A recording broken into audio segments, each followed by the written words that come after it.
जहाँ जहाँ जाए कुंवर बर दो, कुंवर बर दो, जहाँ जहाँ जाए कुंवर बर दो, कुंवर बर दो, तहाँ तहाँ चकित चितौ, तहाँ तहाँ चकित चितौ, तहाँ तहाँ चकित चितौ सब लोग, चितौ सब लोग। राजा भली रचना मैंने तुम्हारी संपूर्ण रचना को देखा। भली रचना मुनि नृपसन कहबू, नृपसन कहूँ मुनि नृपसन कहूँ। भली रचना, भली रचना, भली रचना मुनि नृपसन कहूँ। राजन, रचनाएं तो बहुत रची गई, बड़ी सुंदर रचनाएं रची गई। हमने भी रचनाएं रची, विधाता ने भी रचना रची, लेकिन सुंदर तो रच पाए, लेकिन भली रचना आपने रची है राजा। राजा मुदि बड़ी भली रचना, महासुख लयभू सब मंजन दे मंजिल, सुंदर विशद विशाल, मुनि समेत बहु पर दुता पैठारे महिपाल। सभी मंचों से श्रेष्ठ मंच हम चाहते हैं दोनों सुकुमारों के सहित आसन ग्रहण करें। आपकी इच्छा की पूर्ति अवश्य करूंगा।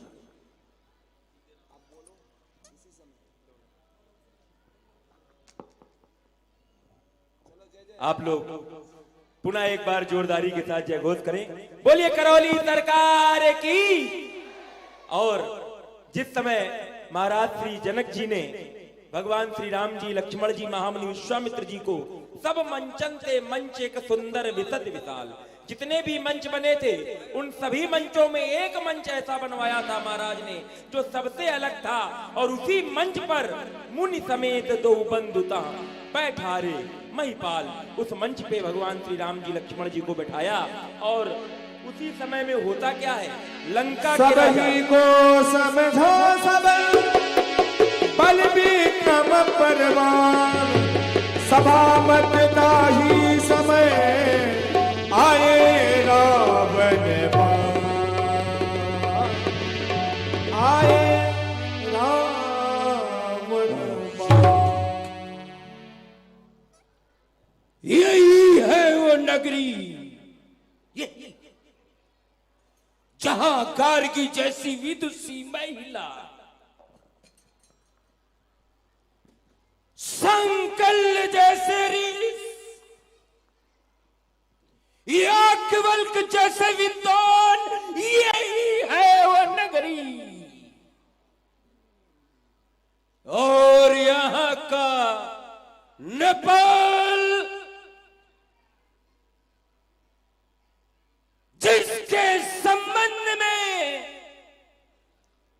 आम जनमानस में एक चर्चा है कि वो धर्मात्मा है, महात्मा है, योगी है। आज उसी नगरी में एक परोपकारी के प्रति अपकार ये प्रश्न चिन्ह खड़ा करता है राजा जनक के जीवन चरित्र। एक समय वो था जब ये जनमानस त्राही त्राही कर रहा था, एक समय वो था जब ये जनमानस हाहाकार कर रहा था, एक समय वो था जब ये जनमानस खून के आंसू रो रहा था। नहीं थी किसी में सामर्थ इस जनमानस की वेदना को कोई हरता, नहीं थी किसी में सामर्थ इस जनमानस के खून के आंसुओं को कोई पहुंचता। संकट की इस विषम परिस्थिति में इस जनमानस की वेदना के हरण करने का भार लिया आपने अपने सबल कंधों पर। जब ले लिया आपने सबल कंधों पर तो बंद हो गया जनमानस का हाहाकार, बंद हो गया जनमानस का करुण क्रंदन, पहुंच दिए गए जनमानस के खून के आंसू। और आज इन्हें बलभेदी पर चढ़ा दिया गया। क्या यही न्याय है? क्या यही मानवता है?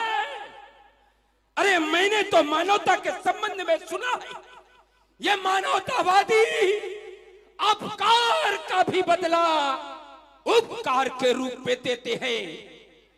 तो आज एक परोपकारी को बदले में अपकार, क्यों? यह प्रश्न चिन्ह है मानवता के ठेकेदारों पर, यह प्रश्न चिन्ह है मानवता का ढिंढोरा पीटने वालों पर, यह प्रश्न चिन्ह है मानवता की दुहाई देने वालों।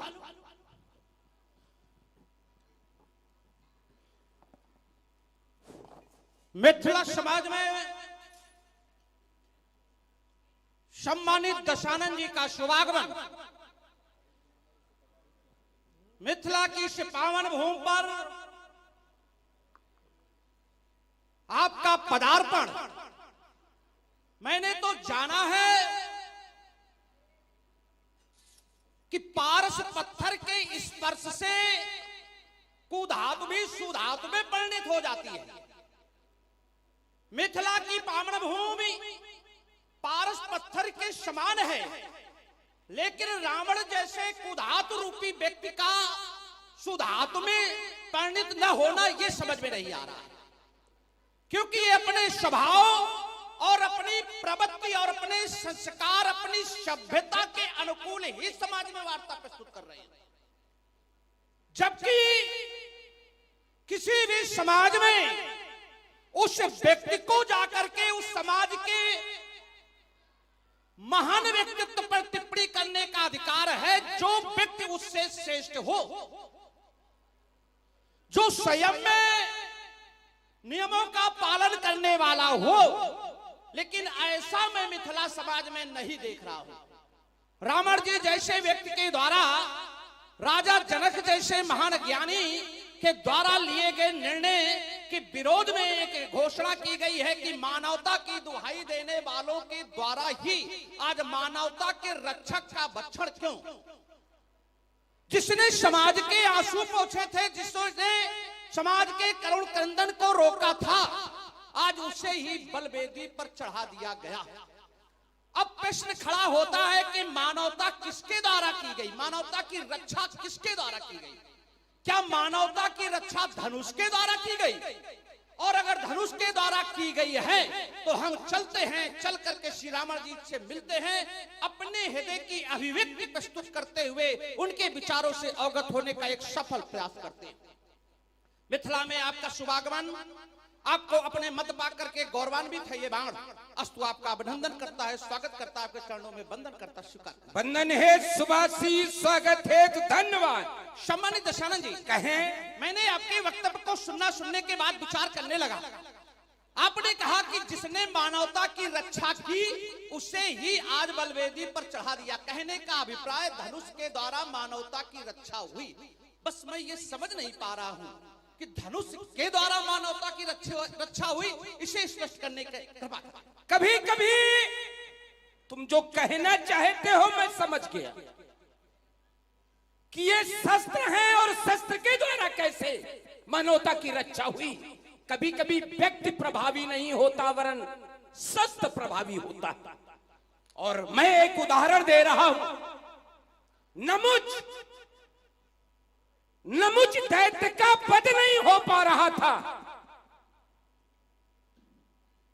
इंद्र कई बार वज्र का प्रयोग कर चुके थे, लेकिन नमुच का वध नहीं हो पा रहा था। आकाशवाणी हुई कि इस नमुच नाम के दैत्य का वध केवल और केवल समुद्र फेन से हो सकता है। परिणामतः समुद्र के फेन को वज्र में लगाकर प्रयोग किया गया और नमुच का वध हुआ। तो उस समय महत्वपूर्ण इंद्र नहीं थे, उस समय महत्वपूर्ण व्यक्ति नहीं था, वरन वो समुद्र फेन था। अल्प विराम। चलिए, मैंने आपके वक्तव्य को सुना, सुनने के बाद विचार करने लगा। आपने कहा कभी कभी व्यक्ति महत्वपूर्ण नहीं होता है, वस्तु महत्वपूर्ण होती है। आपने एक उदाहरण प्रस्तुत किया कि नमुच का वध समुद्र के फेन से होना था, लेकिन वज्र का प्रहार करने के बाद भी इंद्र के द्वारा नमुच का वध नहीं किया जा रहा था। किसी भी कार्य को संपन्न करने में कर्ता ही प्रमुख होता है। श्री रामण जी जरा ध्यान केंद्रित करना। किसी भी कार्य को करने में कर्ता ही प्रमुख होता है। जब तक कर्ता नहीं होगा तब तक क्रिया संपन्न नहीं होगी। माना कि नमुच की मृत्यु समुद्र के फेन से ही होनी थी, और वो फेन वज्र में लगाया किसने, और उस वज्र का प्रयोग किसने किया नमुच पर। अर्थात समुद्र के फेन को वज्र में लगाया गया और वज्र का प्रयोग करने वाले थे इंद्र। अर्थात नमुच किसके द्वारा मारा गया, इंद्र के द्वारा मारा गया। तो व्यक्ति महत्वपूर्ण हो गया कि वस्तु महत्वपूर्ण हो गई। हम मानते हैं कि फेन के द्वारा मृत्यु होनी थी, लेकिन फेन था, लेकिन नमुच नहीं मारा जा पा रहा था।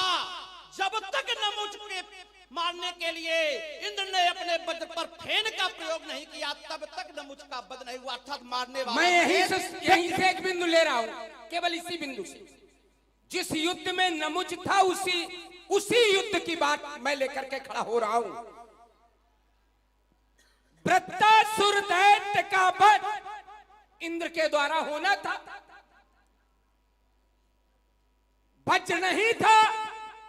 तो अगर कर्ता इतना प्रभावी था तो वृत्तासुर का वध कर लेता, फिर अल्प विराम लगा रहा। चलिए, मैंने आपने कहा कि उसी युद्ध में वृत्तासुर था और वज्र था, वज्र नहीं था, और वृत्तासुर का वध इंद्र के द्वारा हो जाता। वहां पर भी अगर वज्र नहीं था तो वज्र को बनाने के लिए अस्थियों की आवश्यकता थी, और वो अस्थियां केवल दधीच की मात्र थी जिनकी अस्थियों को ला करके वज्र बनाया गया। अर्थात यहाँ पर भी व्यक्ति महत्वपूर्ण हो गया। अगर दधीच की न होते और दधीच की अस्थियां वज्रवत न होती तो वज्र का निर्माण नहीं होता और वृत्तासुर का वध नहीं होता। वहां पर भी देने वाला कौन, दधीच, मारने वाला कौन, इंद्र। अर्थात व्यक्ति वहां पर भी महत्वपूर्ण है, वहां पर भी अस्त्र महत्वपूर्ण नहीं है। तो यहाँ भटक गए। कर्ता कौन, वृत्तासुर का वध किसने किया, कर्ता कौन, इंद्र। और कर्ता है, कर्म नहीं है।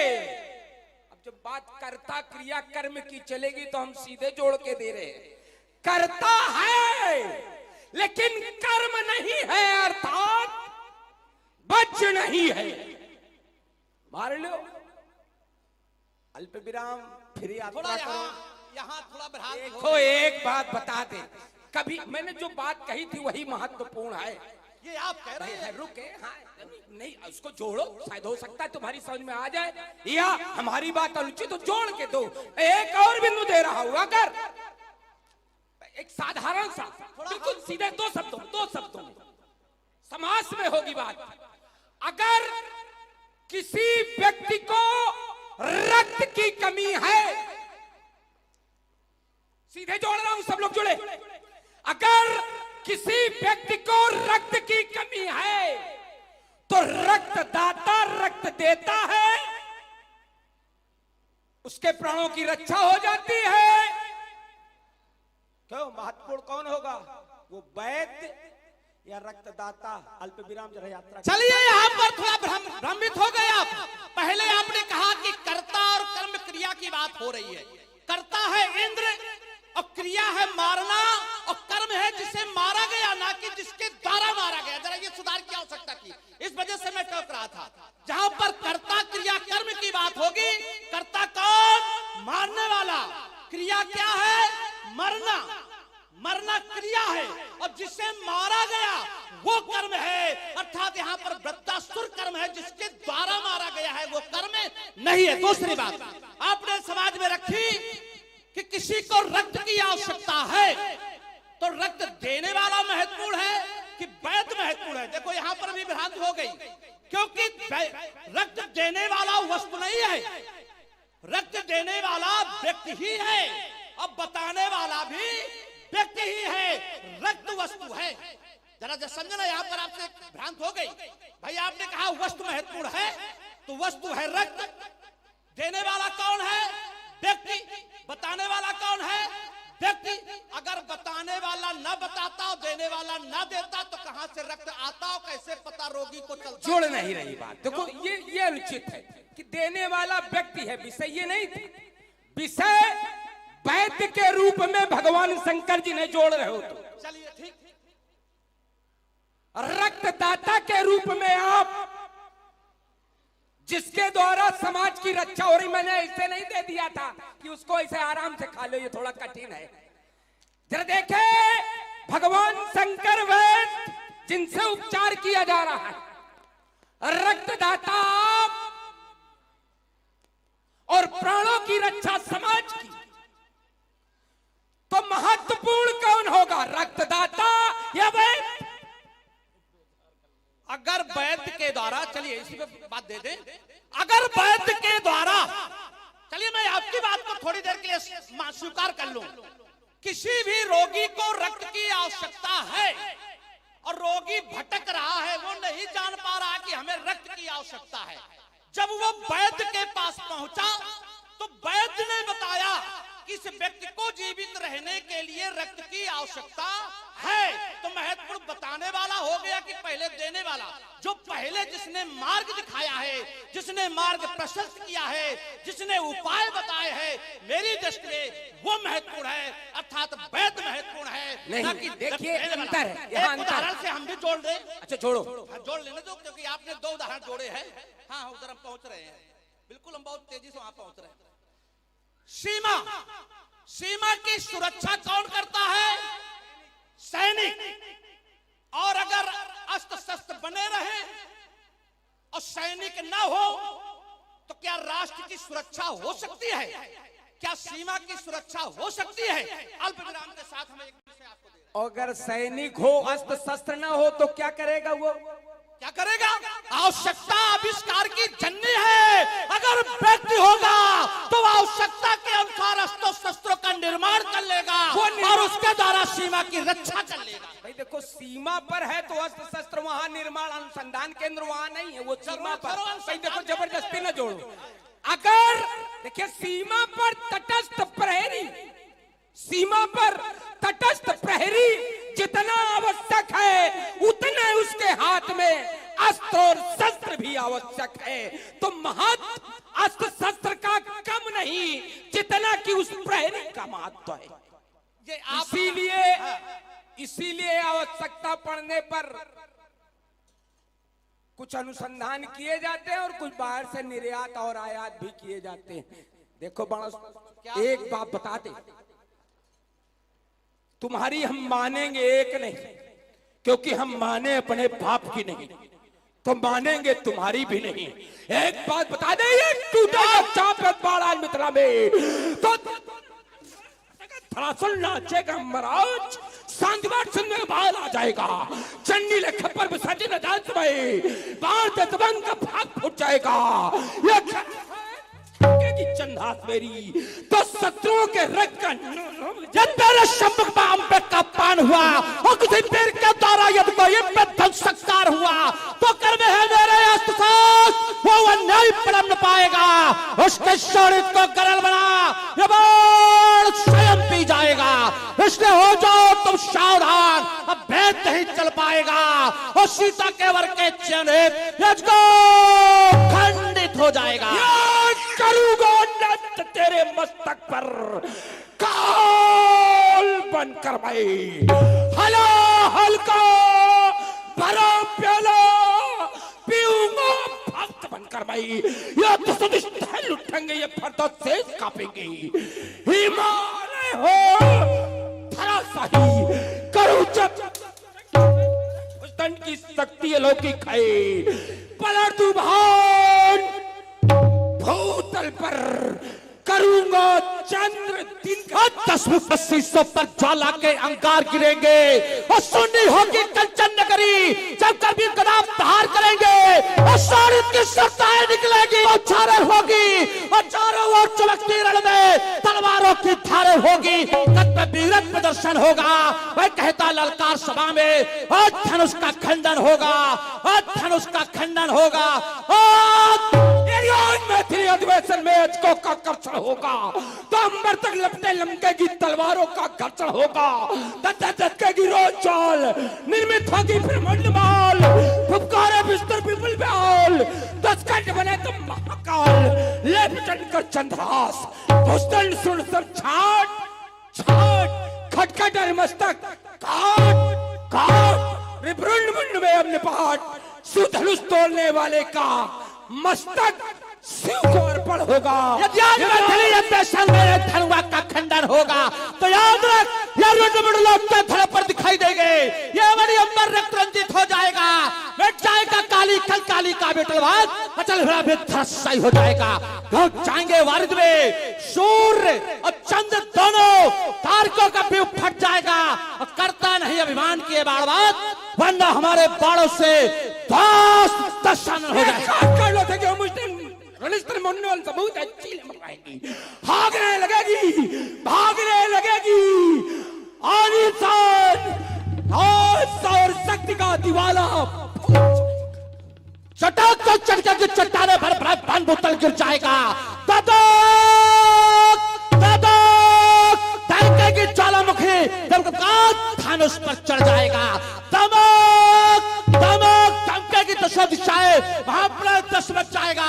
दमक दमक दमक बम बम बम का जब बल्लंदल तीखे से बहादुर तक बचा दबदबाए दामनी दस्तक में लटकाएगा।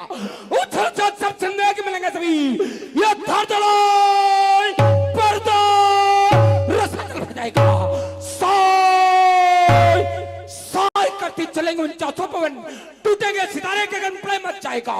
सन बल बहुत ये मैथिल समाज पे ध्वंस होगा। कौन में दिमाग का दस्तकन का फैल जाएगा। मैं तो यहां पर राजा जनक के सहयोग के लिए उपस्थित हुआ था लेकिन रावण जी के द्वारा अभिमान से ओतप्रोत वक्तव्य को सुनने के बाद मेरे हृदय में भी अहंकार का जन्म हो गया जिस कारण मेरे द्वारा भी अहंकार से युक्त वार्तालाप समाज में प्रस्तुत की गई। सहसा हमें बोध हुआ हमें ध्यान आया कि हमारा तो उद्देश्य आज के इस आयोजन को पूर्ण कराना है।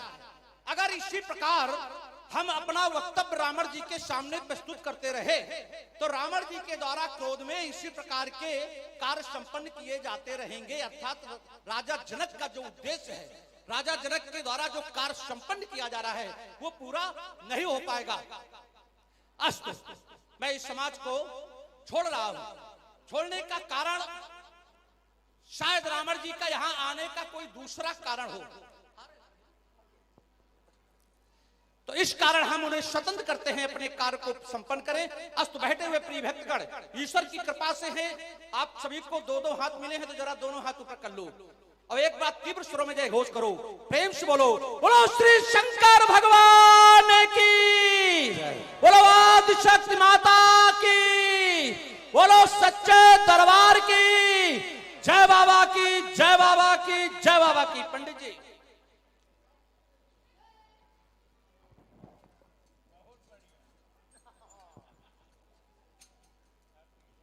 मैं अपने मार्ग पर सने सने आगे बढ़ रहा था।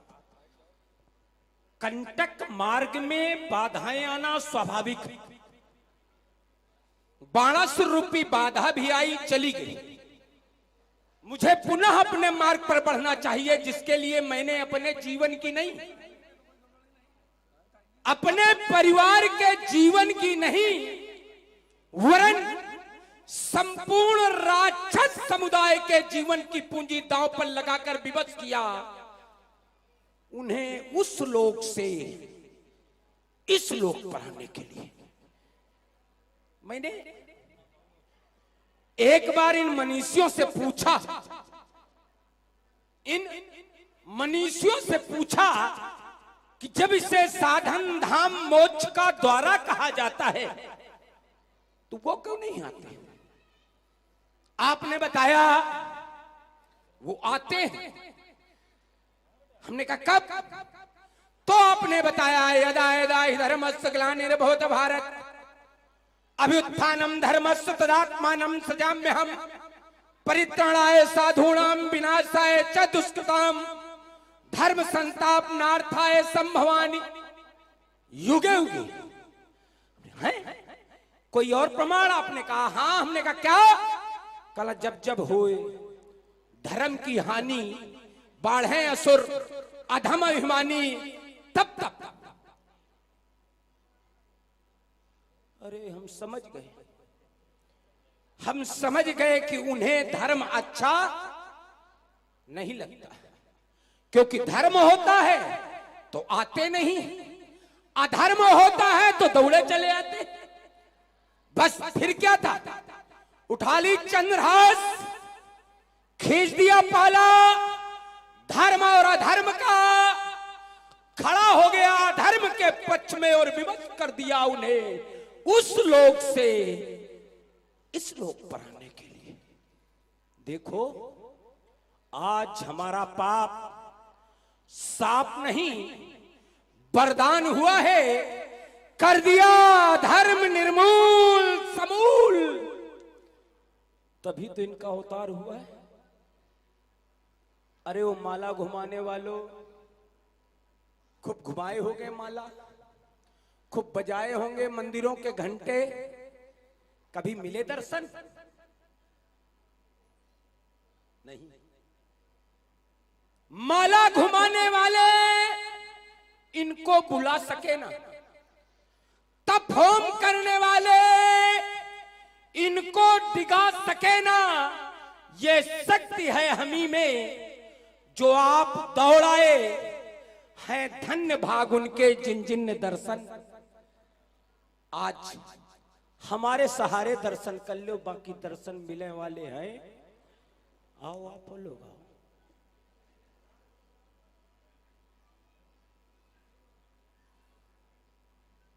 पहचाना? जगत को पहचान रहे हो, हमें काहे न पहचानी? रखो, हो सकता है ये लोग आपको दशरथ नंदन राम के रूप में देख रहे हो, लेकिन रावण की नजरों से बच नहीं सकते हो राघव, क्योंकि ये रावण पल प्रतिपल केवल और केवल आपको खोज रहा है। राघव आज आपको अपने सन्निकट पाने के बाद न मालूम क्यों मेरे विचारों में अनायास परिवर्तन हो रहा है, और यद्यपि ये मेरा स्वभाव नहीं, स्वभाव है होए भजन नहीं तामस देहा, तो मैं उन परिवर्तित विचारों को आपके इन चरणार विंदों में समर्पित कर रहा हूं।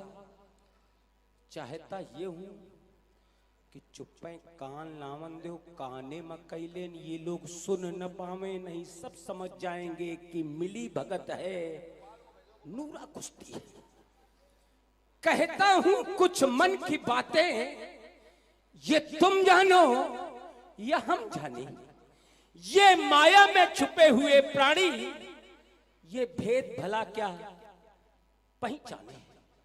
राघव मेरे मन के भाव तुम्हारे, मेरे मन के भाव तुम्हारे इस मन पर भी लहराते होंगे, और कभी तुम्हारे चरण, ये कमल स्वरूपी चरण लंकगढ़ आने को अकुलाते होंगे। जाने क्या संबंध बन गए, आते जाते द्वार तुम्हारे, फिर भी कुछ ऐसे बंधन हैं, किसको पहले कौन पुकारे। मौन इशारों के संगम पर शब्दों को मिले ऐसे स्वर, यही प्रश्न तो रह रह करके तुमको भी उलझाते होंगे। कभी तुम्हारे चरण लंकगढ़ आने को अकुलाते होंगे। कहें राघव कहें, जिससे शांत हो मेरे मन की पिपासा। श्री दशानन जी, मेरा आगमन आपके ही कारण हुआ है। मैं है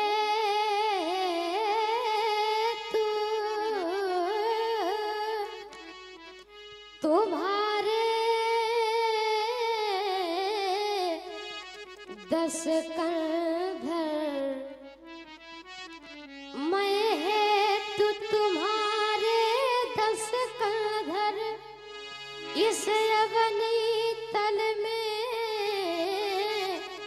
आया हूँ अंशों के सहित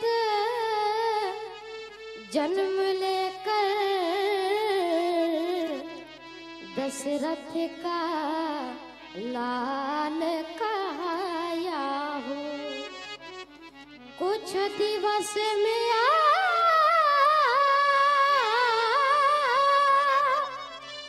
कुछ दिवस में सीता के मिस लंका गढ़ में चढ़ आऊंगा। बाणों की सैया सुला तुम्हें निज परम धाम पहुंचाऊंगा। इतिहास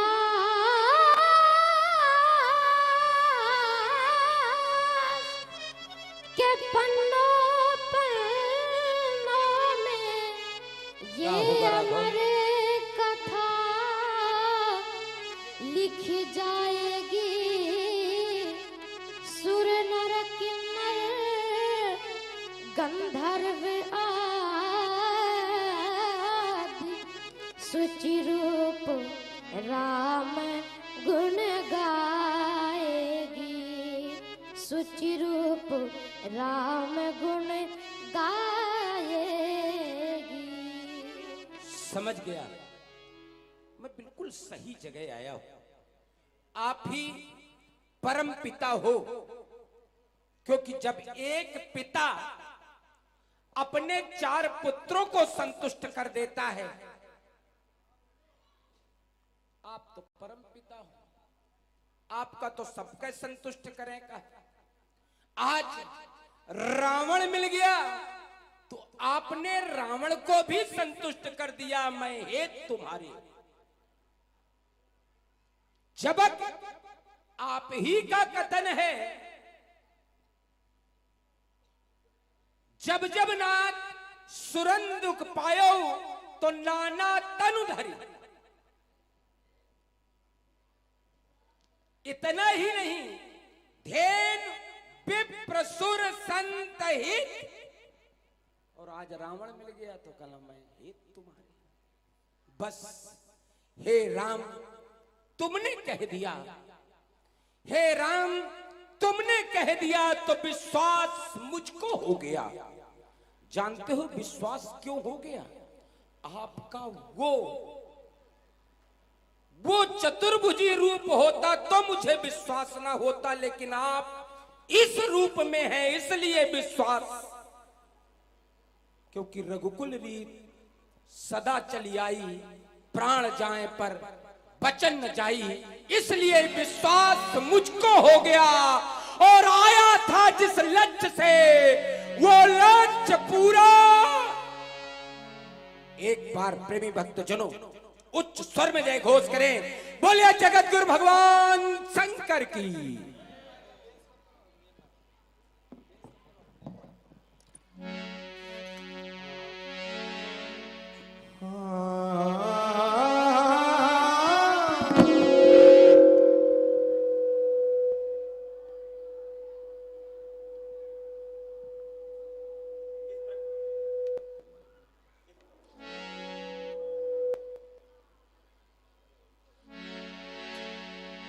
प्रभु ही